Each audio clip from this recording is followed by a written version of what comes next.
René Descartes famously says, cogito ergo sum. I think, therefore I am. But does this thinking alone makes us conscious?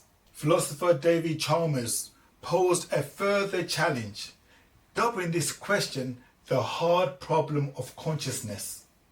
According to Chalmers, the difficulty lies in understanding how and why we have subjective experiences, the inner life that colors our thoughts, memories, and sensations.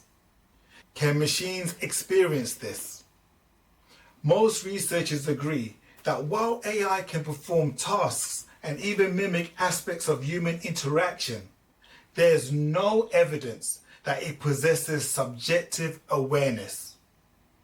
Currently, AI systems are built to process, analyze, and respond, tasks that involve no understanding of inner life. Consciousness, then, remains a mysterious realm, untouched by machines.